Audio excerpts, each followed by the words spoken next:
I received a call on a Saturday morning, approximately 9 o'clock, of a lady that was missing. One of the officers found droplets of blood. A home invasion is just a little unheard of in this area.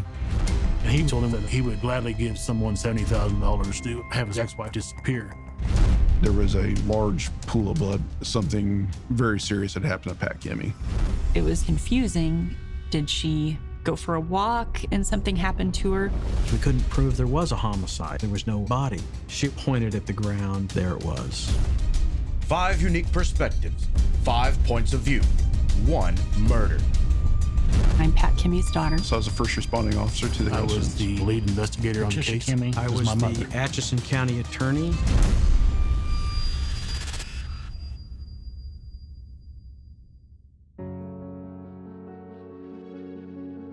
I'm Rita Bowler, and I'm Pat Kimmy's daughter.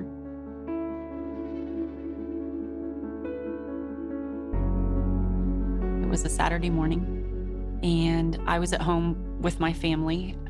Actually had a doctor's appointment with my son, so we were kind of scurrying around trying to get ready when I had a phone call, and I saw on caller ID it was Sharon Blakely, my mom's best friend.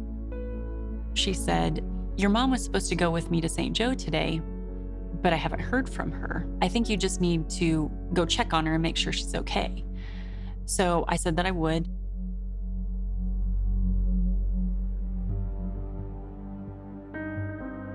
It was a beautiful, sunny morning.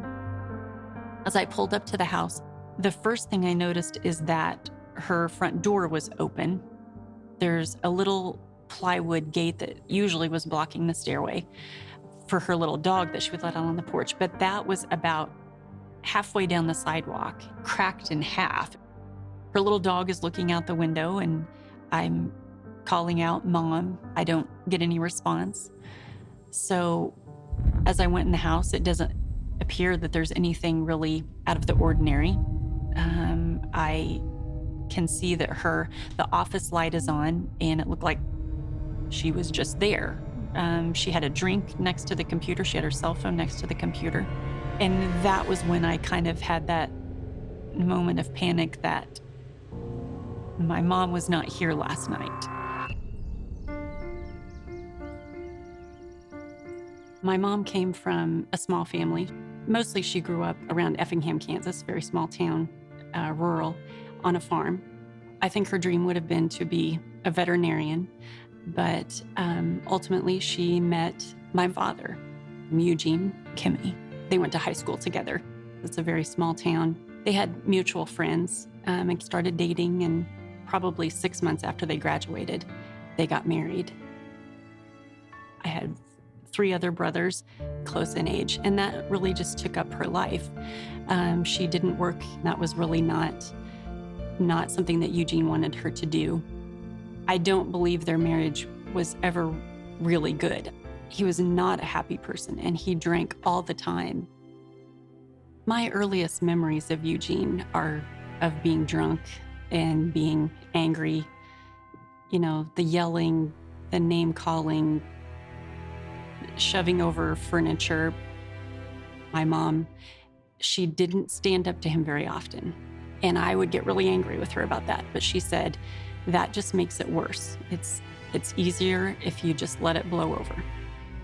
We considered ourselves lucky, I think, if it was an evening that maybe he just drank and passed out. Eugene inherited the family business, a lumber and sawmill business. It was basically him running it then with my cousin and brothers. Although it was in his name, they did a lot of the work because you just couldn't count on when he was going to get out of bed and go to work. You can say that people have a drinking problem or they're an alcoholic, but I think his mentality and his personality was just, there was something there that was even beyond the drinking. I can't imagine how hard that was, but you did not see that in her life. You didn't see it on her face. It's not something that she talked to us about.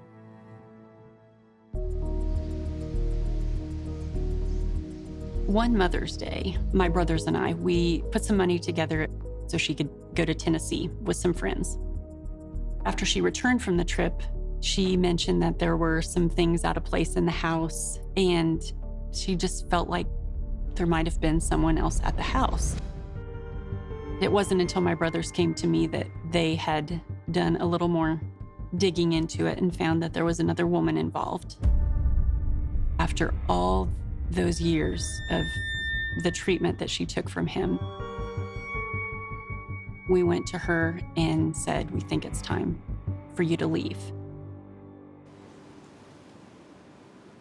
I think Eugene was okay with the divorce because he saw this as the easy way out. She's filed and I can go on with this other woman and do whatever I want to do until the idea of the finances comes up. The divorce process drug on for over a year. He was just not open to any amount of money that was going to let her live on her own or even be able to have a home to live in. The judge saw the truth and he just split it down the middle. For her, that meant that she could live a normal life. That was the least that she deserved for everything that she had put up with for all those years.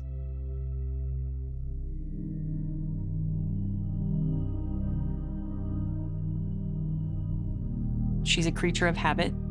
I couldn't think of where she would be that early in the morning. It was 8:30 on a Saturday morning and she hadn't said that she was going anywhere. So my mind didn't want to go to a place where something could be so wrong. I just started calling. I called my brothers all first. The first one to get there was my brother, Tony. So I watched him as he got out and he's looking at all the same things that I did. He came inside and I think that we need to call the sheriff.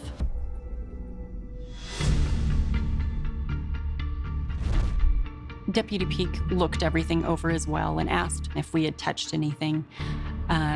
He then asked if we thought there was someone who would want to harm our mom. The only person who had ever threatened her was our father, Eugene.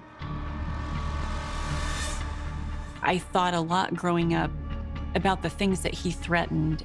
You know, there were times that he threatened to kill us. And in my mind, I just thought, you know, this is how it happens.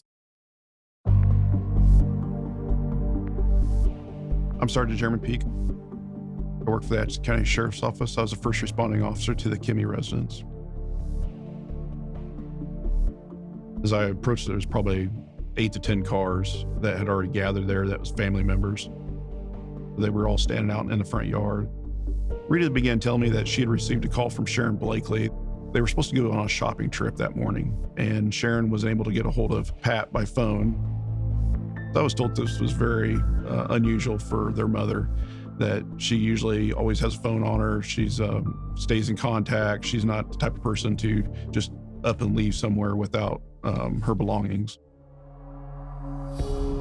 When we first walked up to the front porch, there was several decorative items knocked over. Some were broke, some were knocked completely off the porch. The door was partially open, and the thing that caught my attention the most was that the deadbolt lock was out, like it had been, someone was trying to lock it. My gut feeling something had happened in that home. I immediately called my supervisors. They granted me permission to get other people, other agencies involved. One of the questions I asked the family, all the kids, is they didn't know anybody that could have done this to their mother. They all gave me the same answer. It was just immediate that they believed their father, Eugene Kimmy, had something to do with their mother's disappearance.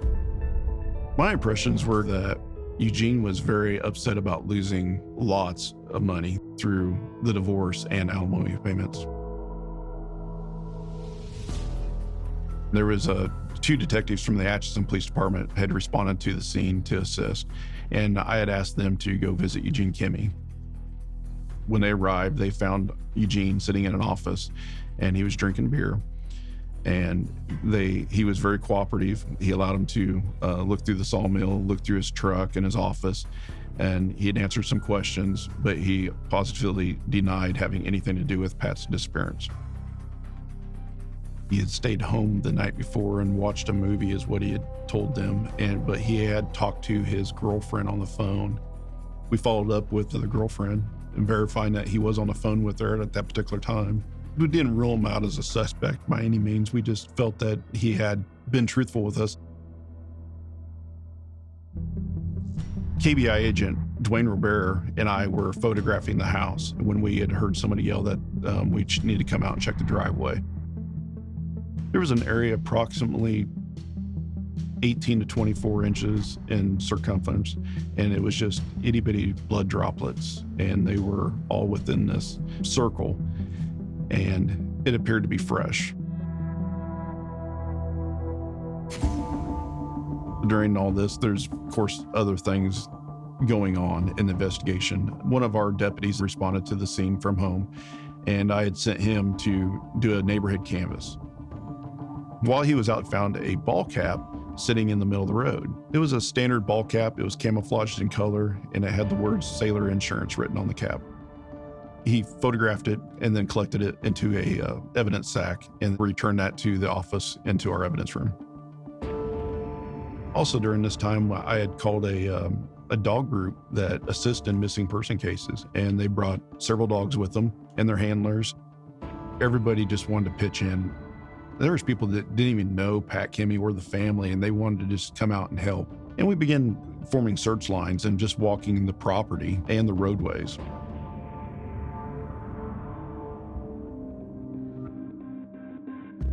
An officer was with a part of the search team. They were out on the side of the road looking around, and somebody had noticed a truck pull onto the road. When the officer went to find out who it was, the truck had turned the lights off and disappeared. Possibly could it be a suspect coming back to the area to make sure that he didn't drop something during the commission of the crime. Around 10 o'clock, I remember the sheriff called everybody on the radio and suggested maybe we all go home, get a good night's sleep, come back out first thing in the morning and start again.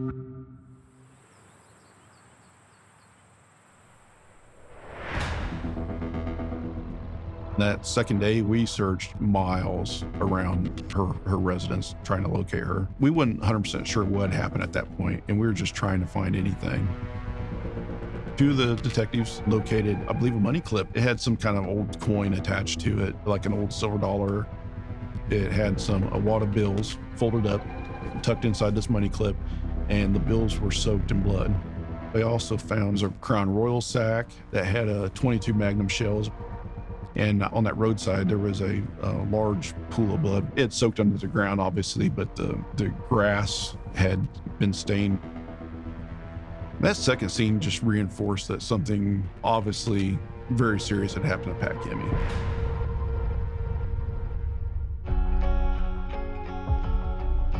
A search team working approximately a mile west of the residence had located a receipt laying on the side of the road for Walmart. The receipt stood out because the purchase of the items was the night before we were called to the scene. We used that receipt to go to the Walmart and obtain surveillance video to see who was on the receipt to find out if that was somebody we could go talk to. It showed a young man, young female. They walked up to a counter and they paid for some items.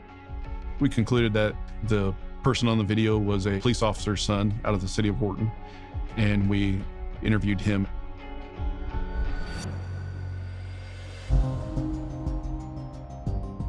He basically told officers that he was just out in the area hanging out with his girlfriend. They had just found a place to kind of park, and they hung out, had a cooler. He took her home and then realized he had forgot a cooler in the back of his truck. So he returned to the area and he noticed a red colored truck that had dual wheels and yellow cab lights. And he had saw some kind of movement in the grass, and he took it as somebody was working on the truck.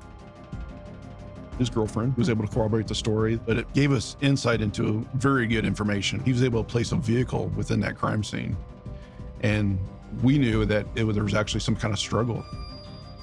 Immediately, we remembered the truck with cab lights that pulled into where the officers were searching alongside the road. It's one thing to have a good description of a suspect vehicle, but it's going to be a whole nother thing to find it.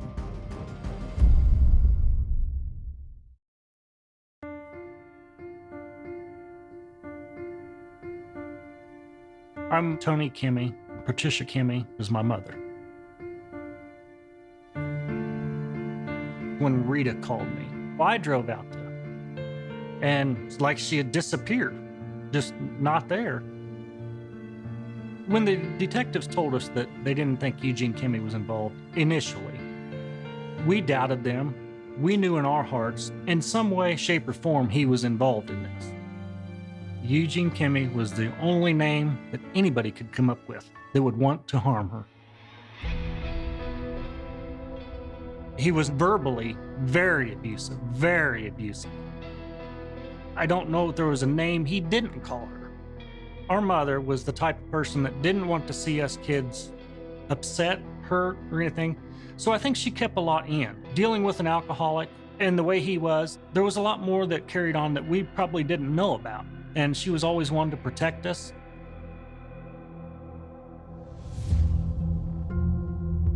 The detectives come back and said that they're fairly confident Eugene's not involved. If there's any other names out there, let us know. And so we all start throwing out names. She had her house moved in. It was a modular home, but there was other work that she needed done.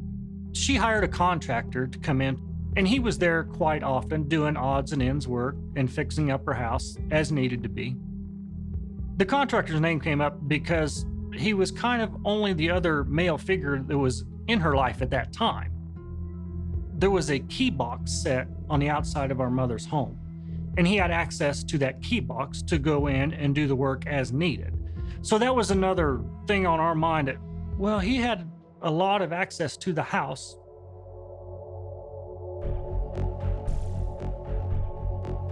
The detectives went and investigated him.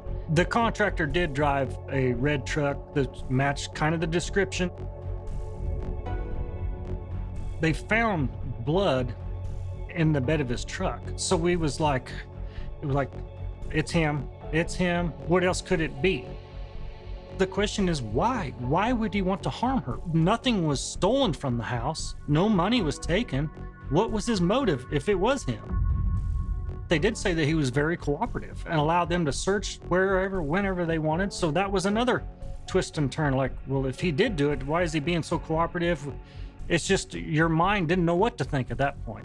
It seemed like then every hour was like an eternity because we wasn't finding out the ultimate result of this.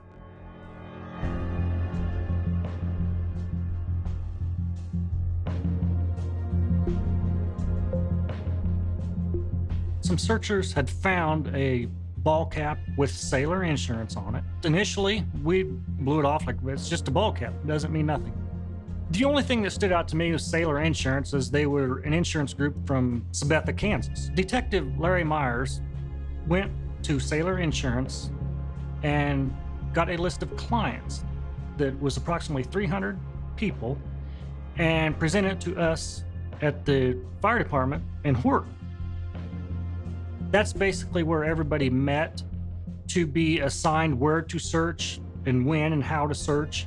So that was basically our base camp at that time.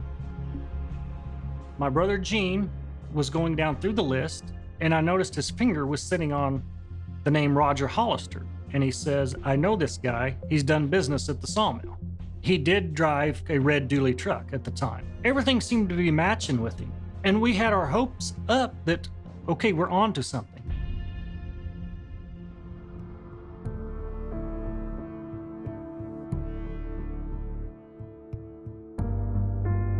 The evening that they interviewed him, the law enforcement came back and said, it's not him. He's just a frail old man.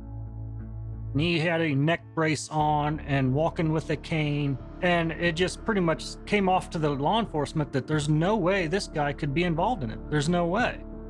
Law enforcement asked Roger Hollister about his red dually, and he said that he had sold it prior to Mom going missing.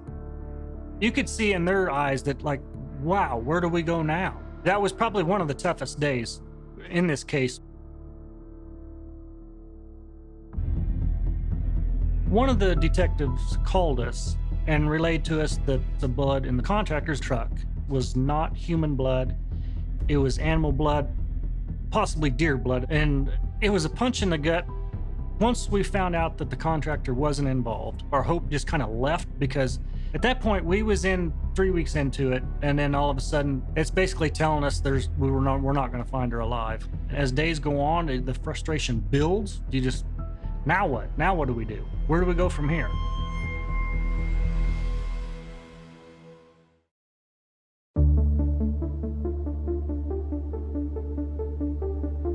My name is Larry Meyer. I was the lead investigator on the case. We knew we had a missing person. We knew that it appeared that something violent had taken place and that we did not have a body. It became concerned to law enforcement that it was probably going to end up to be a homicide, just from the knowledge of what we had gained from the crime scene. Numerous agencies assisted the first few weeks. After we was able to put out the description of a possible suspect vehicle, the red dually pickup, we knew we was going to be inundated with phone calls. So we actually asked for the assistance from the major case squad from Northeast Kansas.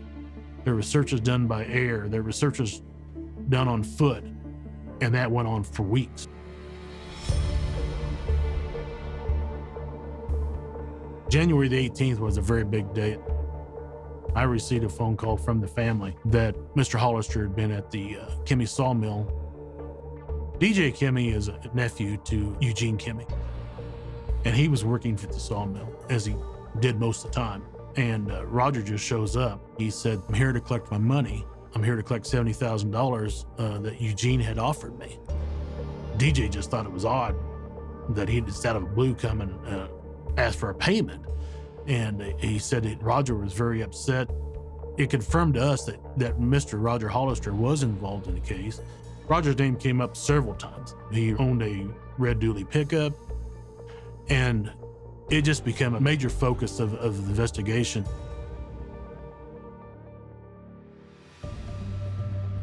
After doing some VIN searching, we was able to locate that vehicle was sold in Tecumseh, Nebraska. We went to a dealership up there who said that Mr. Hollister had traded the dually pickup. He had traded it for a newer pickup. Within 1 or 2 days, he went back to Nebraska to buy his truck back. And in between trading the vehicle and buying it back, Hollister had called the car dealership in Tecumseh, Nebraska, asking if they had found a money clip. We drove on the way back from Nebraska. We drove by Hollister's farm. We did not see the truck around. We questioned him about the money clip. He told us, well, yeah, he said, I've got that money clip. It's out here in my barn. And he took a KBI agent and myself out to look at that clip, and there was one matching that description, but we also had one identical to that. We had probably 8 to 10 officers searching the shed. We also had people searching the grounds. Parts of the pickup was found at the house, buried in a large ditch southwest of his house and barn. We were able to find that with a track hoe. We found bits and pieces of what appeared to be the frame of the truck.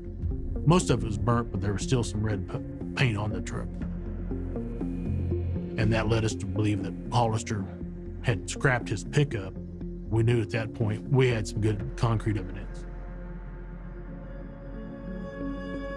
I spoke to him in depth about what I knew was going on. I said, hey, look, we know what happened to your truck. We know where you sold it. We know where you bought it back. We know you called for the money clip. We've got your bed of the truck. I could tell that he knew we were on to him. He needed to cooperate.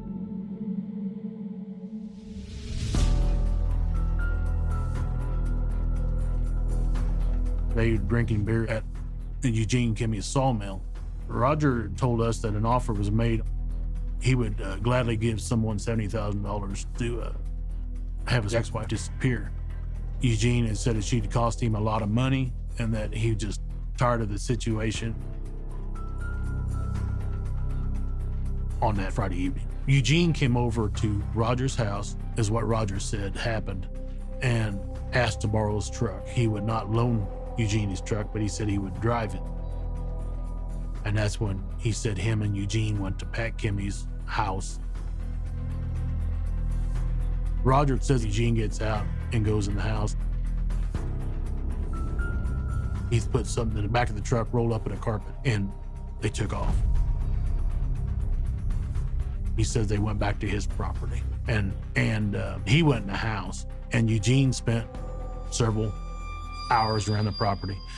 And Roger's next comment was, Eugene says, it's surprising what 10-gallon diesel fuel and a 55-gallon barrel will do to a body. That's when he decided to sell the truck and then later buy it back. And he thought he better destroy the truck.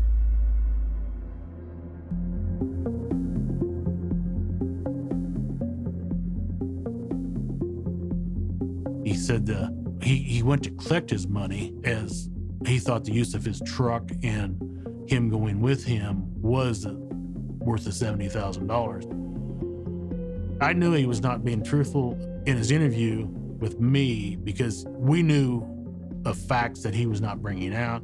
There was an incident that took place a half a mile from Kimmy's house, and we know they didn't go directly back to Roger Hollister's property.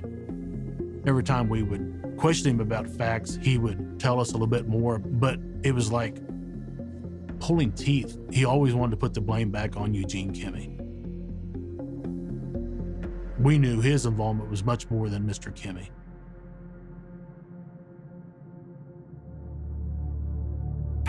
The blood on the sailor insurance hat belonged to Pat Kimmy. The blood on the coin belonged to Pat Kimmy. The blood on the ground belonged to Pat Kimmy. The DNA from the hat was matched to that of Mr. Hollister. That all tied it back to Roger. Mr. Hollister, I said, you need to get you an attorney.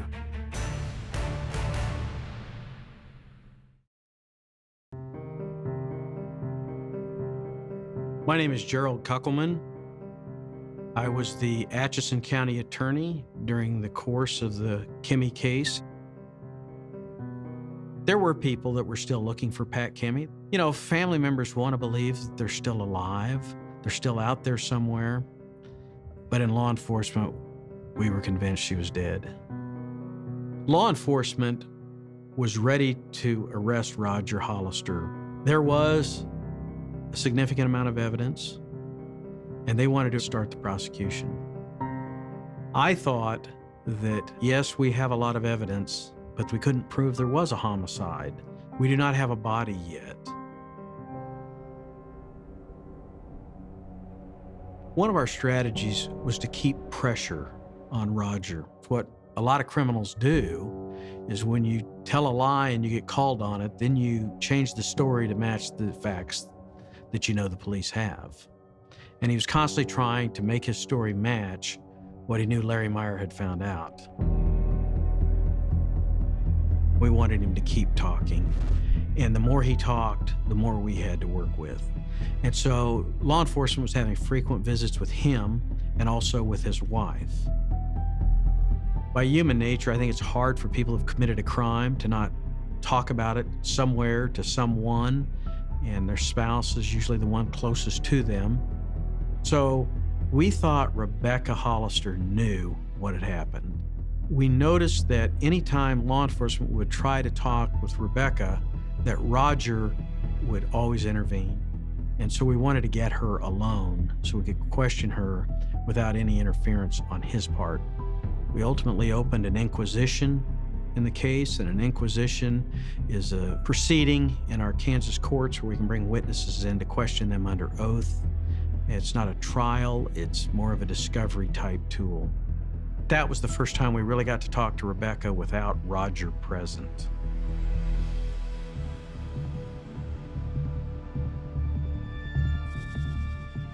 That day, I remember very clearly, Roger drove her to the proceedings, and he stood outside the courtroom and paced the entire time she was in there.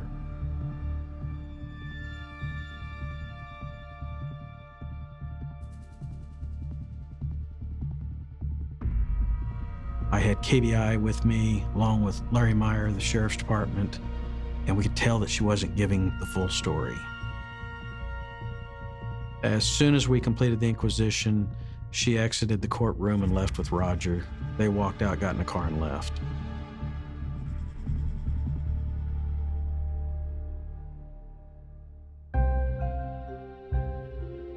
It was early in the morning. I got a phone call from a KBI agent. He calls and says, "You're never going to believe it. The Hollisters were just involved in a car accident on US 75 highway. I said, what happened? He said, they crossed the center line and hit head on with a semi-tanker. They're still alive, but they've been transported to Kansas City to the hospital. I was very shocked by it, but then as I start processing it, I'm thinking Roger Hollister was attempting to commit suicide. I thought it was an intentional act. An innocent guy isn't going to go out and do that.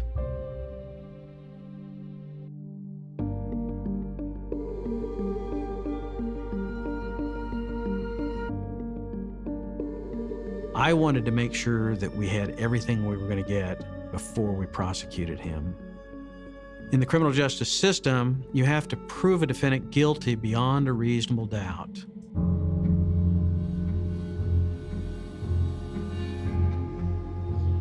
It was early evening, and I got a call from the sheriff. The sheriff said, Rebecca Hollister's in my office and wants to talk to us. I knew immediately that if she's there without Roger, something's breaking. Rebecca was struggling to talk, crying, upset. She wanted to take us to the body. The sheriff's department put her in a patrol vehicle. I rode with the sheriff. KBI agents met us there.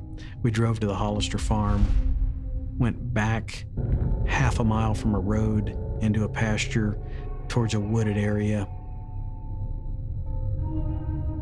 She walked directly to the spot, pointed at the ground. The deputy did a little bit of digging, and there it was. First thing exposed was vertebrae. The remains had been there in that shallow grave for 6 months, but we were still able to get DNA and match it to Patricia Kimmey. Rebecca ultimately told us she was there when Roger buried the body. That's how she knew where it was. But we do not believe that she was present when the homicide occurred. I think her conscience was getting to her. I think that knowing that some lady's buried out on your farm has got to be disturbing to a person. I think it ate at her, it upset her, and I think she couldn't take it anymore. After we recovered the body, Rebecca Hollister was allowed to leave. She left with her daughter, went to her daughter's home in Kansas City. Roger, of course, we arrested, and he was taken to jail. We charged Roger Hollister with capital murder because our theory was always that Eugene had hired him to murder Pat. Clearly, Roger thought he was getting paid for killing Pat Kimmey because he went to try to collect the money. Was there an agreement at some point, some conversation between he and Eugene Kimmey to plan this murder?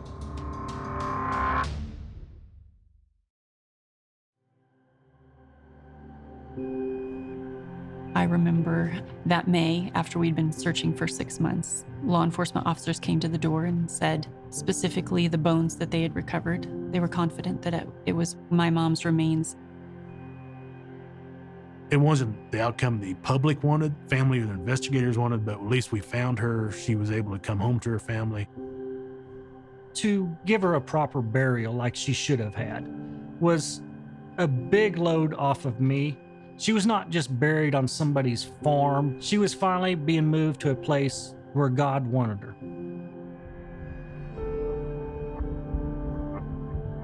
As it come to time to proceed to trial with what evidence we found linking Mr. Hollister to the case, along with the remains of the body, we felt we had a strong case for a conviction.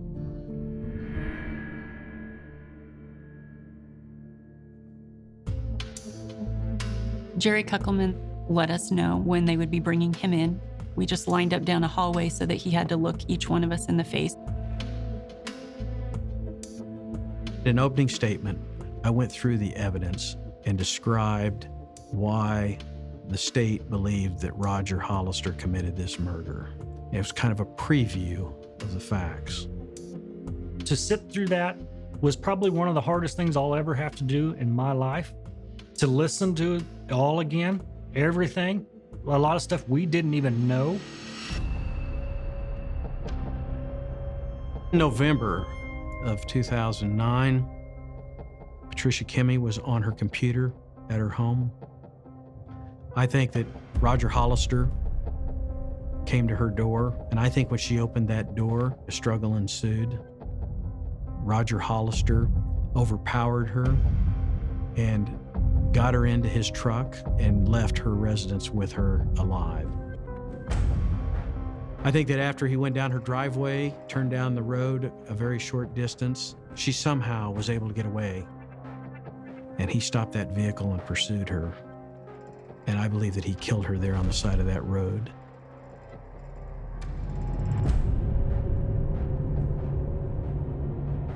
He then took her body back to his farm. He attempted to burn that body. He then crushed what was left after it burnt out. Mr. Hollister was very adamant about destroying her body to the point that law enforcement could possibly never find her. The defense attempted to demonize Eugene Kimmy, which I thought played right into our theory. There was evidence that Eugene and Roger had talked, and they talked specifically about the divorce and my mom and the fact that Eugene wanted her to be killed. Eugene Kimmy told me on at least 2 interviews that, yes, I probably said those words. I've not only said it to Mr. Hollister, I probably said it to many people. He says, I was upset over the divorce, but at this time, Mr. Kimmy still maintains his innocence. The defense was wanting to say that Eugene Kimmy was responsible. They wanted to say that he borrowed Roger Hollister's truck and that he went and committed the murder. But they could never explain away why Roger was there trying to collect the money. I think Roger Hollister took it upon himself to commit this murder without payment. I think he later came back after the murder was done, wanting his money. Roger Hollister chose to decline his right to testify, but they presented tape recordings of his conversations with Larry Meyer, and that way he got to tell his story without being cross-examined. Hey, Roger, let me ask you a question. When did you find out that we were onto your truck? When Larry came up and asked me when I was loading them cattle, when Larry first came up. December the 4th, I think it was. And you asked me where I sold the truck to.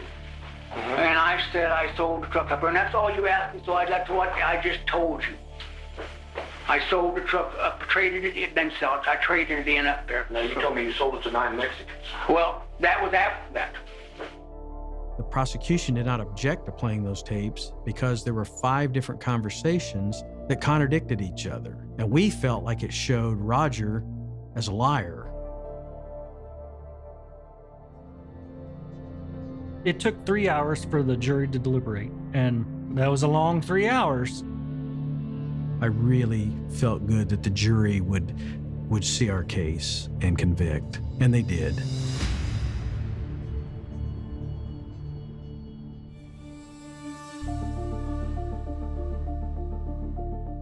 Was a big relief for the family, the investigators, the prosecution, the whole community. Felt fantastic to be able to get a guilty verdict on it. He was convicted of capital murder, which carries the possibility of a death penalty in Kansas.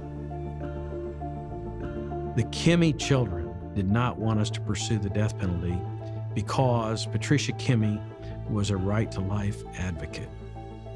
We had specifically not wanted him to have the death penalty. That's not something that my mom would have wanted. Closure is not a word for our family because there will never be closure. All of us hope that eventually Eugene Kimmy will be brought up on charges and convicted. We believe he was involved. I think in his own mind, he knows he's involved.